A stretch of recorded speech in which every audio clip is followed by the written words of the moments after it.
Fala aí pessoal, todos bem? Tudo indo? Sejam bem-vindos, eu sou o William Godoy. Começa aí, cara, deixando seu like, apertando aí o botãozinho da curtida, inscreva-se no canal, aperta o sininho para você receber as notificações das nossas informações, notícias, das nossas análises e das nossas opiniões, beleza? Então conta aí com a força de todo amigo rubro-negro passando aqui pelo canal, cara, inscreva-se e seja muito bem-vindo. Vamos passar por esse primeiro revés do Paulo Souza, dessa equipe principal do Flamengo. O Flamengo perde no estádio Newton Santos para o Fluminense numa apresentação que não foi boa, com muitas falhas, né? Falhas algumas coletivas, algumas falhas técnicas, algumas falhas individuais, passam inclusive pelo gol do Fluminense. O Flamengo não fez uma boa execução do seu jogo, né? Isso, lógico, que isso acaba fazendo parte para o início de qualquer trabalho, né? Nenhum trabalho é construído da noite para o dia. Infelizmente, não é igual ao videogame que a gente joga, né, que a gente liga e o time já se transforma, mas a gente também não pode naturalizar e normalizar e falar, ah, beleza, perdeu ali um clássico, jogamos mal, mas não, jogar mal tem que incomodar, perder tem que incomodar, mas logicamente não pode influenciar. Se você tem uma ideia, você vai mantendo essa ideia, agora obviamente ela pode receber alguns ajustes. Esse início de trabalho do técnico Paulo Souza, ele acaba sendo relativizado porque ele precisa daquela questão da observação. Não dá para ele comprovar nada antes de testar, não dá para ele tirar nenhuma conclusão antes de observar, e por isso ele pode fazer algumas observações que não são tão populares assim, que o torcedor quando olha e fala, isso não vai dar certo porque eu já vi acontecer com... Sim, só que ele também precisa pagar para ver, a verdade é essa. Agora, a gente vai ter a real dimensão e a real proporção do que se ele tá sendo proveitoso esse teste ou não tá sendo proveitoso esse teste lá para frente. Se ele vai repetir essas ideias ou se ele já vai ser o suficiente para, opa, isso aqui de fato não pode ser que dê tão certo assim. O Paulo Souza fez alguns ajustes no Flamengo. O Flamengo jogou no 3-4-2-1 com a bola, ou tentou jogar, né, com a bola, e jogou sem a bola no 4-4-2, tá? Então já tem aquela primeira, o Flamengo jogou com 3 zagueiros. Mentira, meu camarada. O Flamengo não jogou com 3 zagueiros. O Flamengo jogou com 2 zagueiros, com Gustavo Henrique, com Léo Pereira. O Felipe Luiz fazia o papel do zagueiro no período que está com a bola. Nada que não era feito anteriormente com o Rogério Ceni, por exemplo. Então a ideia era a mesma. Seguiu com o Everton Ribeiro aberto pelo lado esquerdo, o Rodinei sendo ala pelo lado direito, mais à frente Arão e Andrés, abre um parênteses enorme, foram muito mal, por motivos diferentes, mas eles foram mal. Mais à frente lá o Diego com o Arrascaeta também não fez nada de um bom jogo, e lá o Gabigol. Tem um ponto que aí eu vou deixar o link para vocês, tá lá no direto do meu Instagram, numa postagem que eu fiz, fica muito melhor do que eu tentar contar aqui pra vocês vão ver. A dificuldade do Flamengo em ter verticalidade, a dificuldade do Flamengo em conseguir ocupar o espaço, seja com a bola, conduzindo ou encontrando o companheiro.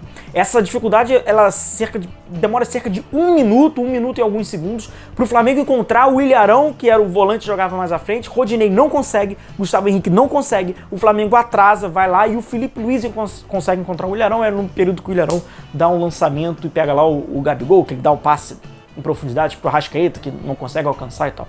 Mas a demora que o Flamengo tem para alcançar o Ilharão, ela acaba exemplificando todos os problemas do Flamengo praticamente nesse jogo, que é a ocupação de espaço e a questão técnica. Os jogadores do Flamengo errando tecnicamente, cara. Os jogadores do Flamengo erram o passe, os jogadores do Flamengo interpretam errado, os jogadores do Flamengo executam errado. Cabe ao técnico então tentar maquiar, tentar criar novas soluções, porque os jogadores do Flamengo eles erram. Fica muito claro nesse vídeo, cara. Então reforço para você o convite. Tá aqui na descrição desse vídeo, você vai cair direto nessa minha postagem. O domínio orientado erra, aí não encontra o Ilharão. O cara tá com espaço na hora de encontrar. Tanto tem uma hora até que o Ilharão gesticula assim com o Gustavo Henrique, né? Fica assim, porque, cara, deve ser frustrante. Você tenta se movimentar, tem hora que a movimentação não é correta, então, enfim, passa muito por isso. Tem um período do Andrés, não dá pro Flamengo. O Everton Ribeiro recebe essa bola aberto. Cadê o volante que trabalha pelo lado esquerdo? O Andrés estava prosseguindo muito mais à frente. O Andrés errou por omissão. Ele não apareceu, aí era só o Ilharão. E aí intercalava, de repente aparecia o Diego. Em alguns momentos, o Flamengo tinha muita proximidade, os jogadores ocupavam o mesmo espaço, e em alguns momentos ninguém ocupava o espaço. Isso não é o jogo da localização, isso não é você saber se posicionar. Um excelente recorte do Flamengo é no iniciozinho da partida, é quando o Everton Ribeiro recebe aberto pelo lado esquerdo, se aproxima por ali o Arrascaeta, chega ali o Andrés, recebe profundidade, vai quando o Gabigol tenta um chute forte e o goleiro espalma para escanteio. Essa jogada do Flamengo é o Flamengo, isso sim, é o jogo, né, de você de você ter mobilidade, de você tentar ocupar os espaços. O que foi durante a partida do Flamengo não foi, a gente não viu isso. Um ponto que eu vi no jogo anterior, falei pra vocês e hoje mais uma vez, é um Flamengo um pouquinho mais conservador sem bola. O Paulo Sousa tá fazendo o Flamengo marcar num período no bloco médio, esse 4-4-2 no bloco médio, alguns momentos baixos, parecido inclusive, né, como eu falei pra vocês, com a seleção da Polônia. O que aconteceu nesta partida?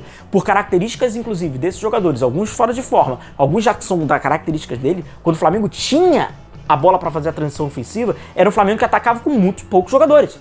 Era o Gabigol lá na frente, aí vinha o Arrascaeta e aparecia às vezes só mais um, é muito pouco. Essa transição do Flamengo ofensiva, ela era com poucos jogadores, a numerosidade era muito baixa e lenta, e aí não dá. Então o Flamengo acaba também pecando um pouco nesse exercício da transição, de você tentar agredir o adversário. A marcação média tá distanciando esses caras do gol. Então você tem que ter velocidade, você tem que ter agressividade. O Flamengo não conseguiu. Um outro ponto que aí ficou escancarado, né, era do Ilharão perdendo esses duelos no meio campo, né, com muito espaço para marcar. Ele era facilmente girado, e aí aquele Ilharão, né, que a gente já conhece plasticamente, né? Ele vai, lamenta, joga o ombro pra frente, joga o cabelo pra trás, o queixo pra trás e vai correndo atrás e não chega. Isso aconteceu algumas vezes. Isso é preocupante, porque esses volantes, eles têm que ter intensidade, eles têm que ter muita voluntariedade, eles têm que aparecer, têm que ter dinamismo, e a partida do Ilharão com o Andrés não encaixou, não combinou. Então é mais um ponto, tá ali pro Paulo Sousa vai lá anotar, bota lá no telão, mostrar, porque isso não funcionou. E a gente já alertou aqui, a gente já trouxe vídeos falando sobre isso. Os volantes, eles influenciam diretamente no jogo do que pensa o Paulo Sousa, defensivamente e ofensivamente. Além de todos esses problemas que devem ser resolvidos, devem ser solucionados e vistos pelo Paulo Sousa, tem as questões das deficiências técnicas, que aí é erro de finalização, erro de passe, erro de tomada de decisão, é precipitação, é omissão na ocupação do espaço, é falha lá do Hugo na hora de defender e a bola passa. Então, são muitos erros que tem né, que a gente pode numerar na partida do Flamengo, e por consequência disso o Flamengo até poderia empatar, no final o Lázaro perde, né, um gol de cabeça, é um erro de finalização, mas o Flamengo perde por 1-0, deixa aquele alerta. Se esse 1-0 foi um tropeço, se esse 1-0 faz parte desse processo, né, de criação do time, a gente vai descobrir só no amanhã. Agora é impossível. Agora, o que dá pra gente analisar é que não dá pro Paulo Sousa chegar e falar, não galera, tá tudo bem, isso tudo faz muito parte, vamos continuar aqui, vamos persistir nisso aqui, quem sabe. Também já dá para ele observar algumas coisas, observar alguns jogadores, observar as características de alguns jogadores para determinadas funções. Funções extras que exigem um especialista. Se ele não tem um especialista, ele vai precisar então solucionar, tentar maquiar. É a função também do Paulo Sousa. A derrota é uma consequência, isso faz parte. Péssimo desempenho num trecho da partida, um segundo tempo muito vagaroso do Flamengo, muito burocrático, também vai fazer parte, mas isso deve se ajustar. Então o Flamengo vai ter que, de fato, ter uma autocrítica, sim, dessa derrota para o Fluminense. O jogo coletivo do Flamengo, principalmente na questão de ocupação de espaço, não foi bom. Beleza, galera? Então vou só reforçar para vocês, o link tá na descrição, você cai direto nesta postagem e aí, cara, explica, é autoexplicativo. Vocês vão ver o vídeo, vocês vão entender essa questão da ocupação, da burocracia de acertar um passe na vertical, o problema técnico, a falta de técnica, o quanto influencia na automatização do time.